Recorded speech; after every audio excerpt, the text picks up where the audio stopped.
الحمد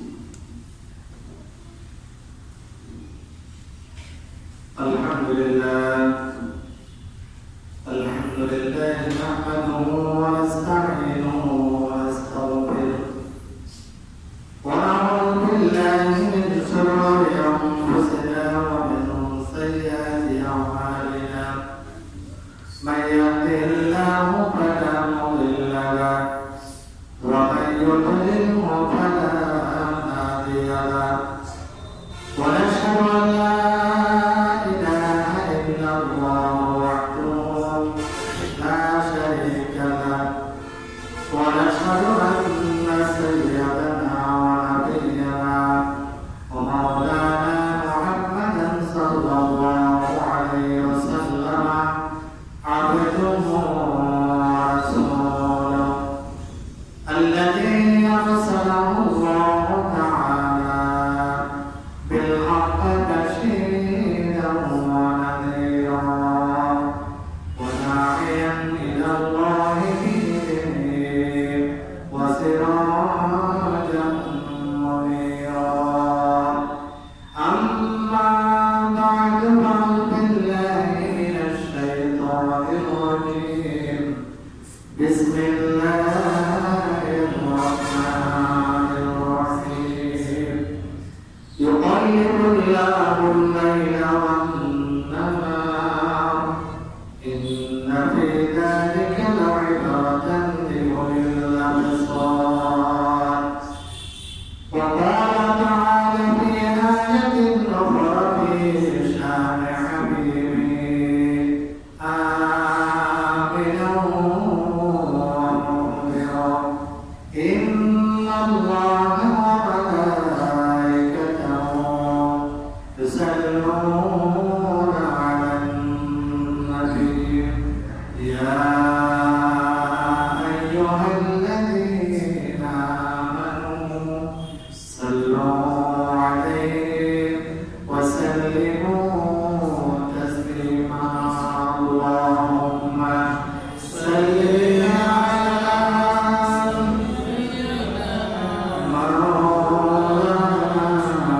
محمد وعلى آله سيدنا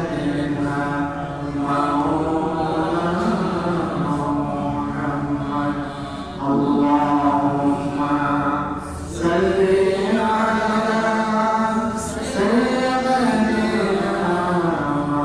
مولانا محمد وعلى آله سيدنا مولانا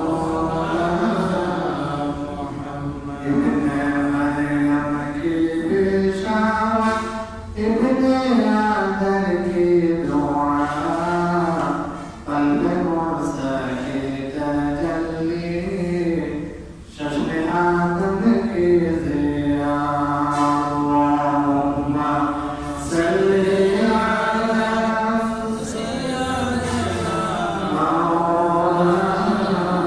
محمد وعلى آله سيدنا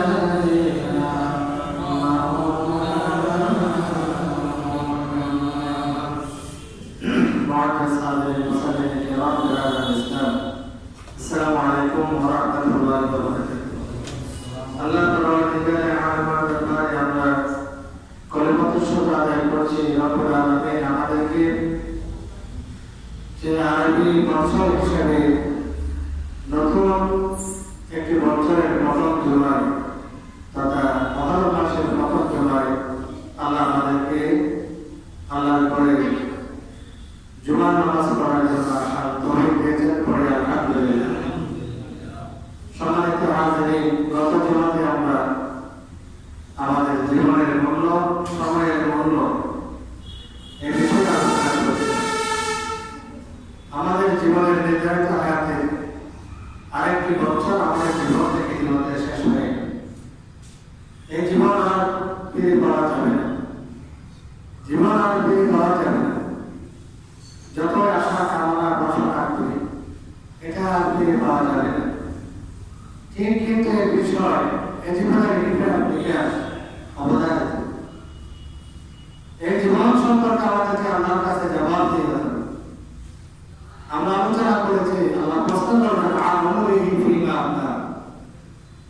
জীবন থেকে একটি বছর চলে গেল, এই জীবনটা তুমি কোথায় কাটিয়েছো?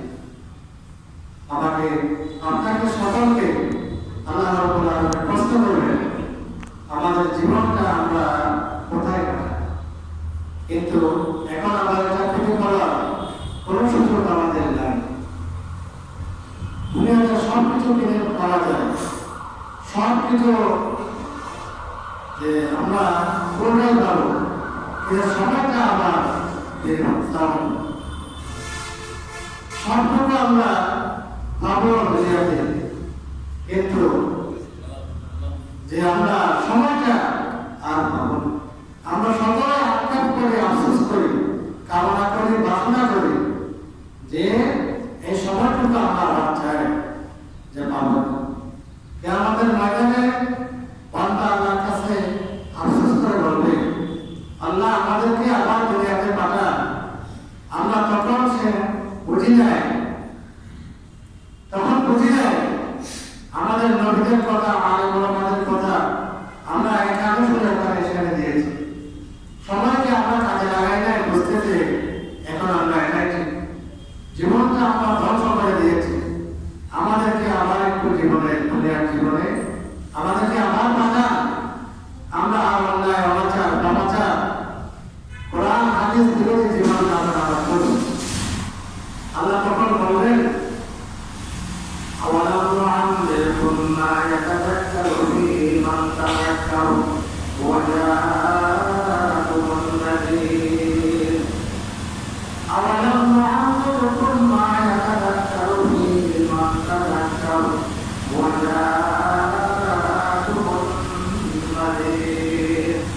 আমরা তুমি যারা আজকে আবেদন করছো, আমি তো তোমাকে একটা হায়াত দিয়েছিলাম, তুমি একটা হায়াত তোমাকে জীবন দিয়েছিলাম। এই জীবনের গুরুত্ব দেওয়ার জন্য, বুঝানোর জন্য তোমার কাছে নবী পাঠিয়েছিলাম, রাসূল পাঠিয়েছিলাম, আলেম ওলামা মসজিদের মিম্বর থেকে, ওয়াজের ময়দান থেকে তোমাকে সতর্ক করা হয়েছে। আওয়ালাম নুআম্মিরকুম মা ইয়াতাযাক্কারু ফীহি মান তাযাক্কার ওয়া জাআকুমুন নাযীর। তোমাকে একটা দীর্ঘ হায়াত দিয়েছিলাম, এই হায়াতটাকে তুমি কাজে লাগাও নাই। হায়াতকে যে আমরা ফিরে পাওয়া যায় না, হায়াত সম্পর্কে যে আমরা আল্লাহর কাছে জবাব দিয়ে হবে, এই বিষয়ে জানিয়ে দেওয়ার জন্য, সতর্ক করার জন্য তোমার কাছে সময়ে সময়ে নবী পাঠিয়েছি, আমি রাসূল পাঠিয়েছি।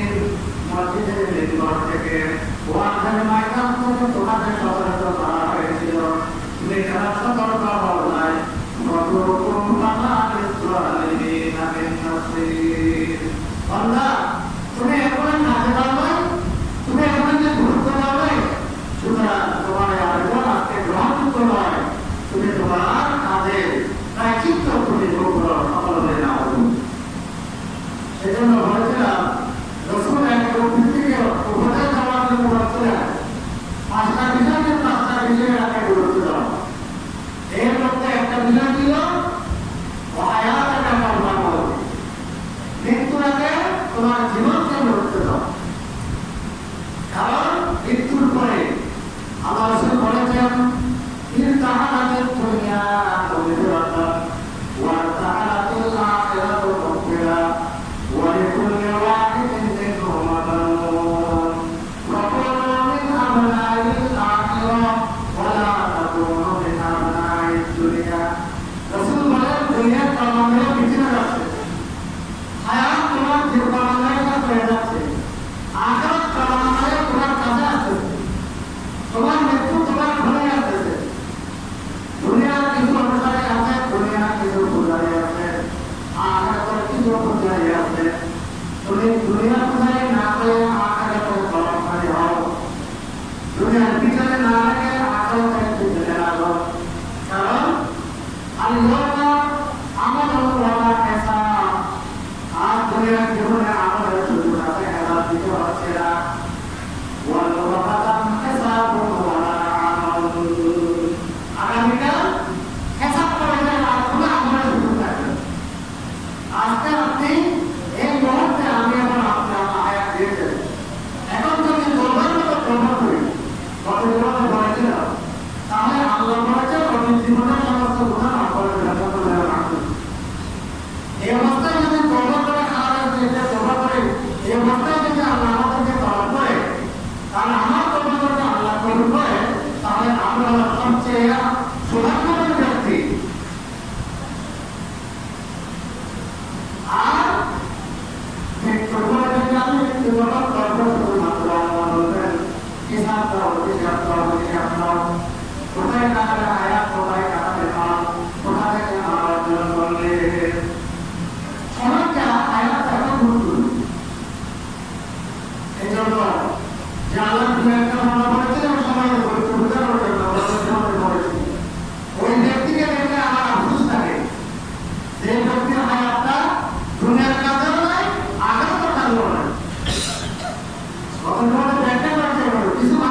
আমরা একটা বছর শেষ করে নতুন একটা বছরে পদার্পণ করি।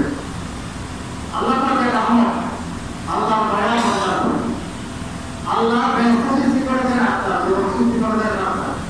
তাহলে আল্লাহর বছর দেখা যায়, বুঝে যায়, মানুষ প্রায় জান্নাতে সুবহানাল্লাহ।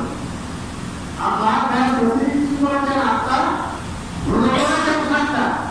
তাহলে এটা বুঝে যায় আল্লাহ বছর হচ্ছে অধিকাংশ মানুষ জান্নাতে সুবহানাল্লাহ। আর এই জন্য আল্লাহ প্রত্যেকটা মাসের মধ্যে একটা মাসের মধ্যে একটা ফজিলত রাখেছেন, ইবাদতের সুযোগ রেখেছেন, যাতে বান্দা ওই মাসের মধ্যে ওই মুহূর্তের মধ্যে যে নিজেকে জান্নাতি করতে পারে সুবহানাল্লাহ। হজ্জের মাস শুরু হলো, আমরা হজ্জের মাসে যে হজ মাসে আমরা ফজিলত গুরুত্ব করেছি।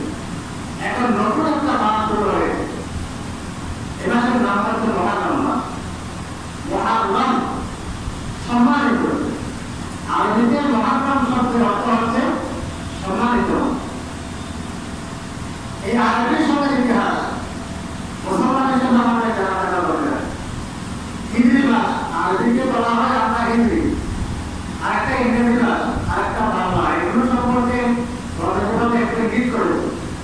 মুসলমানদের আরবি মাস সম্পর্কে জানা থাকাটা ইমানের দাবি, কারণ আরবি তারিখের সাথে আমাদের অনেকগুলো ইবাদত পদ্ধতি সম্পর্কিত, যেমন হজ সম্পর্কিত, রোজা সম্পর্কিত, যাকাত সম্পর্কিত, সবকিছু হচ্ছে অনেক কিছু আরবির সাথে। কিন্তু দুঃখের বিষয় হচ্ছে আমাদের আপনারা যারা আরবি শিক্ষিত, আমাদের এই এতগুলো জানাশোনা সম্পর্ক নেই। মুহররম মাস আরবি বছরের প্রথম মাস। আল্লাহ রাসূল এটা হিজরি মাস। মাসগুলো পৃথিবীর সৃষ্টি থেকে 12 মাস ছিল। 12 মাসে এক বছর এটা পৃথিবীর সৃষ্টি থেকে গেল। আর আরবি বছর শুরু হয়ে গেছে ইবাদত। আরবি বছর হিজরি মাস বানানো শুরু হয়ে গেছে হযরত ওমর রাদিয়াল্লাহু তাআলা আমলে। এতদিন আবু বকর রাদিয়াল্লাহু তাআলা পর্যন্ত এটা যুদ্ধ বিগ্রহ ইসলাম বিস্তার নিয়ে চলেছিল। ওমর রাদিয়াল্লাহু তাআলা যখন খেলাফতের মর্যাদা অধিষ্ঠিত হলেন, তিনি চিন্তা করলেন মুসলমানদের একটা স্বাতন্ত্র বছর তারিখ থাকা দরকার। এটা নিয়ে তিনি সাহাবায়ে কেরামদেরকে বাস্তবায়ন পরামর্শ করেন। কোন সবাই একমত হলো যে এটার জন্য এখন কোন দিন দিয়া কোন বছর নিয়ে আর ওই বছর গণনা শুরু হলো। এটা নিয়ে আলোচনার পর্যালোচনা শুরু হলো। এক একজন এক একটা প্রস্তাব দিল। কেমন বলল রাসূলুল্লাহ জন্মদিন দিয়ে আর বছর গণনা শুরু হলো ওই বছর দিয়ে। কেমন বলল যে বদর যুদ্ধের মাধ্যমে ইসলামের সাথে মুসলমানদের পার্থক্য হয়েছে, এটা নিয়ে আর এই দিন নিয়ে বছর দিয়ে শুরু হলো।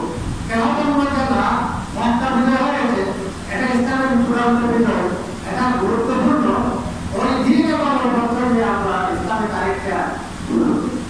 ওমর রাদিয়াল্লাহু তাআলা একটু সব শুনতেছিলেন। শোনার পর বললেন যে সব গুরুত্বপূর্ণ, সবচেয়ে গুরুত্বপূর্ণ ঠিক, তবে আমার দৃষ্টিতে মনে হচ্ছে সবচেয়ে গুরুত্বপূর্ণ দিন হচ্ছে ইসলামের জন্য রাসূলুল্লাহ ইসলামের হিজরতের দিন, হিজরতের বছর সুবহানাল্লাহ। কেন গুরুত্বপূর্ণ? মানুষ সবকিছু ত্যাগ করতে পারে, একটা হিজরতের মধ্যে ইনক্লুড রয়েছে। এই তারিখ এবং এই বছরের মধ্যে ইসলামের গুরুত্ব, ইসলাম যে কত গুরুত্বপূর্ণ ছিল। মানুষ সম্পদের জন্য, মায়ার জন্য, টাকার জন্য সবকিছু বিতরণ করে। আর এই দিনটা এমন একটা দিন যে ইসলামের জন্য, একটি আদর্শের জন্য একজন মানুষ তার বাড়ি, ভিটা, ধন, সম্পদ সব কিছু বিসর্জন দিয়েছেন একটি আদর্শ বিসর্জন দিয়েছেন সুবহানাল্লাহ। আর এই দিন যদি রাসূল ইসলামের হিজরত না করত, তাহলে ওই হিজরতের মাধ্যমে ইসলাম চতুর্দিকে ছড়িয়ে পড়ে। হিজরত তারিখটা যখনই আরবি তারিখ হিজরি বলি, হিজরি মানে হিজরত। হিজরত মানে আল্লাহ রাসূল এই আদর্শের জন্য মক্কাবাসী নিজের জন্মস্থান হওয়া সত্ত্বেও কোন সম্পদের কারণে নয়, যে পারিপার্শ্বিক সাম্প্রদায়িকতার কারণে নয়, তারপরে ক্ষমতার লোভে নয়, ক্ষমতার ভোক্তা আল্লাহ রাসূলকে তারা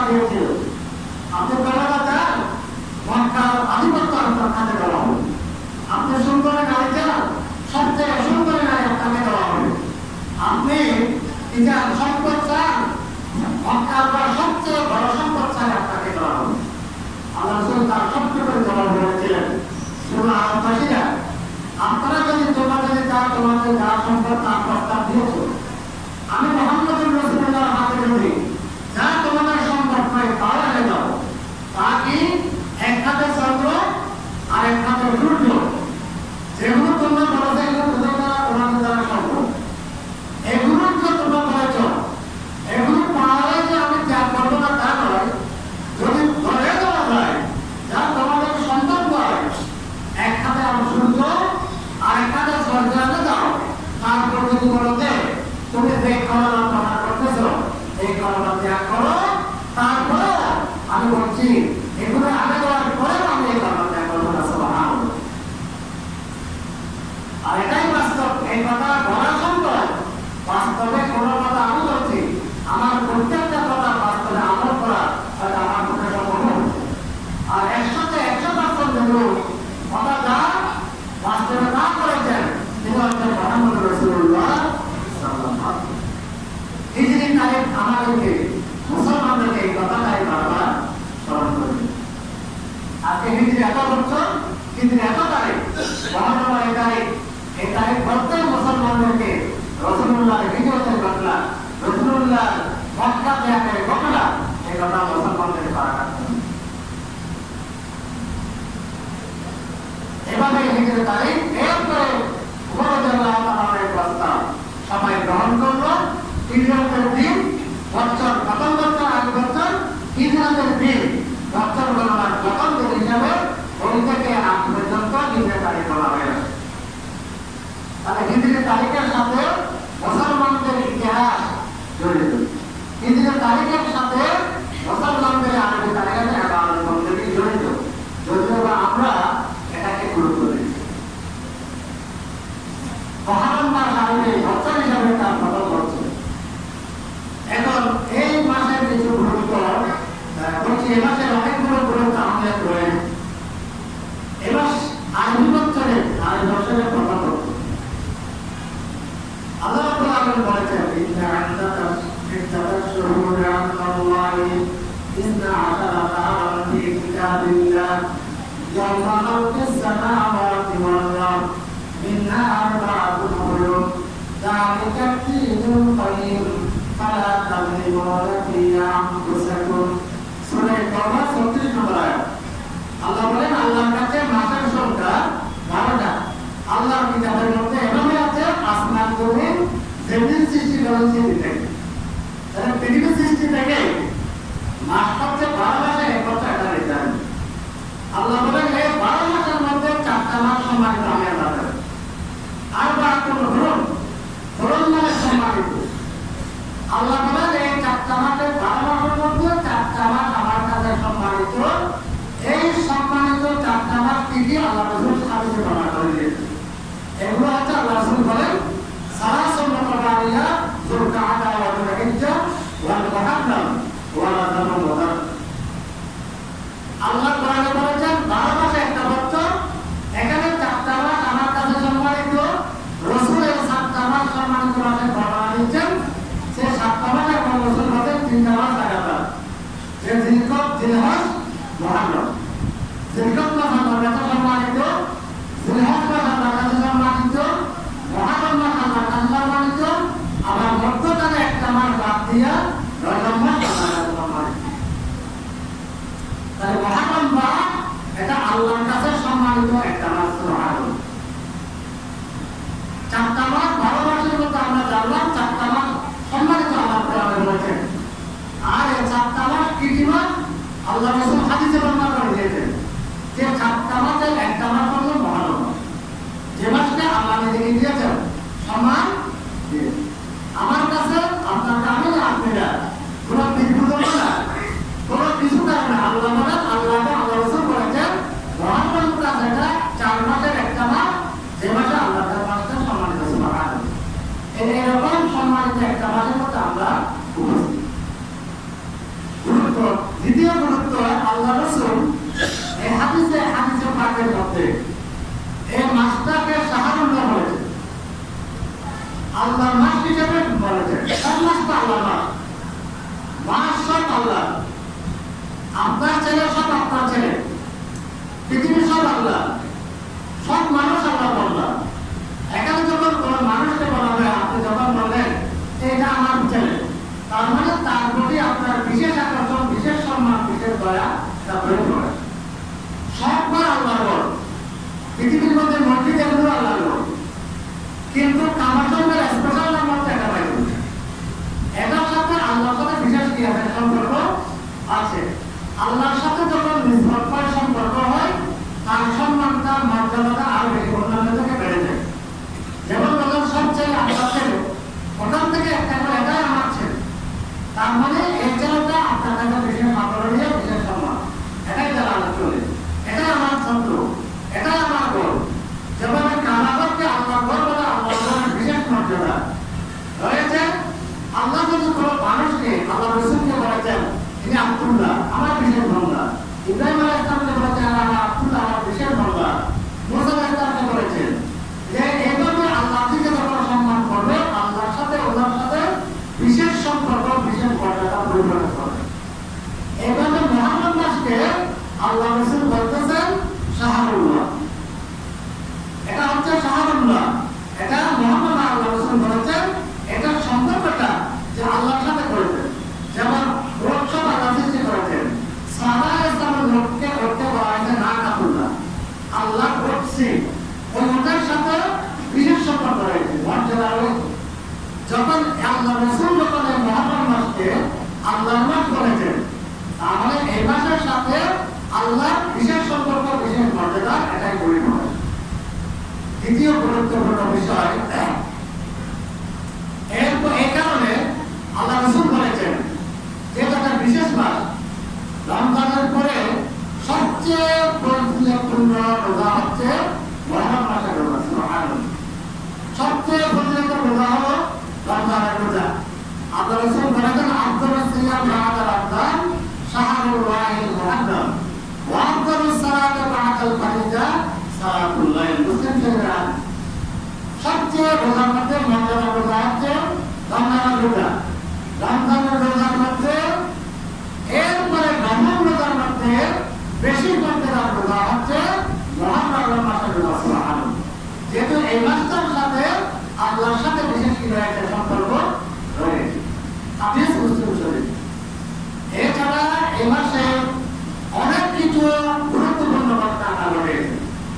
এই মাসের 10 তারিখ ইসলামের ইতিহাস নয়, পৃথিবীর সৃষ্টি লগ্ন থেকে এখন পর্যন্ত অনেক ঐতিহাসিক ঘটনা ঘটেছে ইসলামের মধ্যে, যেগুলো এই কারণে মুহররম মাসটা অত্যন্ত তাৎপর্যপূর্ণ, স্মৃতি বিজড়িত মুসলমানদের কাছে। আপনারা জানেন প্রত্যেক জুমাতে আলোচনা হয়, মসজিদে আলোচনা হয় আল্লাহ রাব্বুল আলামিন গুণগান রংগুলো দেওয়ার কারণে তো বেহেশতে আদম আলাইহিস সালামকে আল্লাহ দুনিয়াতে পাঠিয়ে দিয়েছিলেন। দীর্ঘদিন তওবা করেছেন আর 300 বছর তিনি কান্নাকাটি করেছেন। সর্বশেষ যে রব্বানা যালামনা আনফুসানা ওয়া ইল্লাম তাগফির লানা ওয়া তারহামনা লানাকুনান্না মিনাল খাসিরিন, এই কালমা পড়ে মুহাম্মদুর রাসূলুল্লাহ সাল্লাল্লাহু আলাইহি ওয়াসাল্লাম যখন তিনি আল্লাহর কাছে আবেদন করলেন, আল্লাহ তার তওবা কবুল করলেন। পরে আলহামদুলিল্লাহ, দিনটা ছিল এই সময়টা, মাসটা ছিল মুহররমের মাস, দিনটা ছিল মুহররমের 10 তারিখ। সুবহানাল্লাহ, ইব্রাহিম আলাইহিস সালামকে আগুনে নিক্ষেপ করেছিলেন, আপনারা জানেন, বলেছিলাম ইমানের কারণে তিনি 3 দিন আগুনে ছিলেন, এরপরে নির্বাপিত হয়েছিল। এই আগুন থেকে একেবারে কোনো রকমের ত্রুটি মুখ ছাড়া স্বাভাবিক ভাবে তিনি বাইরে হয়েছিলেন। আগুন নেমে গিয়েছিল এই মাসে, মুহররম মাসে, এবং মুহররমের 10 তারিখ। সুবহানাল্লাহ, এরপরে আপনারা জানেন সেখানে এই ঘটনা একেবারে সর্বজন স্বীকৃত। বাকি অন্যান্য ঘটনার ব্যাপারে কাজের দুর্বল এই ঘটনা থাকলেও মুসা আলাইহিস সালাম যে ফেরাউনের কাছে দাওয়াত দিলেন, দ্বীনের দাওয়াত দিলেন, এরপরে যে মুসা আলাইহিস সালাম তার ফেরাউন তাকে দৌড়ালো, আল্লাহর আদেশে মুসা আলাইহিস সালাম তার কৃত্য অনুসারীদেরকে দিয়ে মিশর ত্যাগ করে তিনি চলে যাবেন। সামনে নীল দরিয়া পড়ে গেছে। আল্লাহ রাব্বুল আলামিন মুসা আলাইহিস সালামকে একটা লাঠি দিয়েছিলেন, মুজিজা। বললেন যে কোথায় যাবো? মুসা লাঠি দিয়ে আঘাত করো, যে ব্যবস্থা হয়ে যাবে, একটা করছি না পরে হবে। আল্লাহ রাস্তার ব্যবস্থা করে দিলেন। আর মুসা আলাইহিস সালাম তার দরবার নিয়ে পার হয়ে গেল। ফেরাউন আগে দেখলো রাস্তা, সেও হানাফি রাস্তা মনে করে নেমে গেল। মধ্যকালে যখন গেল তখন রাস্তাটা তো রাস্তা না, এটা তো একটা অলৌকিক রাস্তা। তখন রাস্তা ছিল না, পানি হয়ে গেল, এসে ভুল হয়ে গেল। আল্লাহ মুসা আলাইহিস সালামকে নাজাত দিলেন, তার বোনকে নাজাত দিলেন, আর ফেরাউনকে সদল বলে যে ডুবে মারলেন। মাসটা ছিল মহরম মাস, দিনটা ছিল মহরমের 10 তারিখ। সুবহানাল্লাহ। এটা অসংখ্য হাদিস দ্বারা প্রমাণিত এবং এটা রাসূলুল্লাহ সাল্লাল্লাহু আলাইহি ওয়াসাল্লামের যখন এটা এভাবে এসেছে হাদিসে, আল্লাহ রাসূল মক্কা থেকে মদিনায় হিজরত করার পরে তিনি দেখলেন যে ইহুদিরা রোজা রাখতেছে। ইহুদিরা রোজা রাখার পর রাসূল বললেন যে আল্লাহ রাসূল মক্কাতে থাকতে আশুরার রোজা ফরজ ছিল, যখন রোজা ফরজ ছিল না। প্রাথমিকভাবে মুহররমের 10 তারিখ রোজা রাখা ফরজ ছিল। আল্লাহ রাসূল সাধারণত তিনি রোজা রাখতেন, সাহাবায়ে আমরা রোজা রাখতো। এটা প্রত্যেক পয়গম্বর আমল থেকে আরো রোজা পালন ছিল। সুন্নতের মুতাওয়াতিরা যেটাকে বলা হয়, আমাদের মুতাওয়াতিরা, এটা রোজার ইতিহাসের সময় বলেছিল। রাসূলুল্লাহ সাল্লাল্লাহু আলাইহি ওয়াসাল্লাম গিয়েও দেখেন যে এরা রোজা রাখছে। তিনি প্রশ্ন করলেন, তোমরা রোজা কেন থাকো? তখন তিনি বললেন, ইহুদিরা উত্তর দিল, এটা আমাদের একটা জাতীয় দিন। এই দিন আল্লাহ রাব্বুল আলামিন আমাদের নবীকে নাজাত দিয়েছিল, আমাদের কওমকে নাজাত দিয়েছিল ফেরাউনের অত্যাচার নির্যাতন থেকে, আর ফেরাউনকে ধরে ফেলেছিল। আল্লাহ রাব্বুল আলামিন এটা একটা নিয়ামত, আমাদেরকে সম্মানিত করেছে, জালেমকে যে পদানত করেছে, তার শুকরিয়ায় আমরা রোজা রেখে থাকি। সুবহানাল্লাহ। তাহলে কোন কাজের শুকরিয়া ইবাদত দিয়ে করা, এটা আগের আমল থেকে করে চলে আসছে। কিন্তু আমার দুঃখের বিষয়, আমাদের কাজের শুকরিয়া একটা হয় রোজা রাখি, নাচ গান দিয়া। এটা একটু চিন্তার বিষয়।